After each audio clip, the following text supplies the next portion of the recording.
एक दफ़ा शहंशाह अकबर ने घोषणा की कि यदि कोई व्यक्ति सर्दी के मौसम में नर्मदा नदी के ठंडे पानी में घुटनों तक डूबा रहकर सारी रात गुजार देगा, उसे भारी भरकम तोहफे से पुरस्कृत किया जाएगा।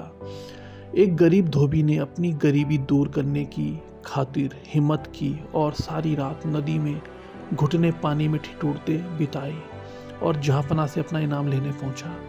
बादशाह अकबर ने उससे पूछा, तुम कैसे सारी रात बिना सोए खड़े खड़े ही नदी में रात बिता दिए? तुम्हारे पास क्या सबूत है? धोबी ने उत्तर दिया, जहाँपनाह मैं सारी रात नदी छोड़ के महल के कमरे में जल रहे दीपक को देखता रहा और इस तरह जागते हुए सारी रात नदी के शीतल जल में गुजारी। तो इसका मतलब यह हुआ कि तुम महल के दिए की गर्मी लेकर सारी रात पानी में खड़े रहे और इनाम चाहते हो। सिपाहियों, इसे जेल में बंद कर दो।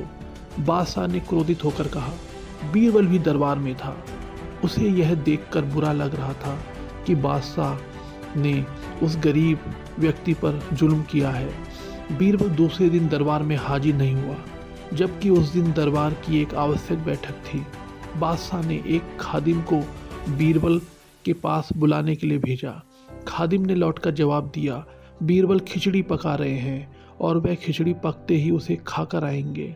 जब बीरबल बहुत देर बाद भी नहीं आए तो बादशाह को बीरबल की चाल में कुछ संदेह नजर आया। वे खुद तफ्तीश करने पहुंचे। बादशाह ने देखा कि एक बहुत लंबे से डंडे पर एक घड़ा बांधकर उसे बहुत ऊंचा लटका दिया गया है और नीचे जरा सा आग जल रहा है। पास में बीरबल आराम से खटिया पर लेटे हुए हैं। बादशाह ने तमक कर पूछा, यह क्या तमाशा है? क्या ऐसे भी खिचड़ी पकती है? बीरबल ने कहा, माफ़ करें जहाँपनाह, जरूर पकेगी। वैसे ही पकेगी जैसे कि धोबी को महल के दिए की गर्मी मिली थी।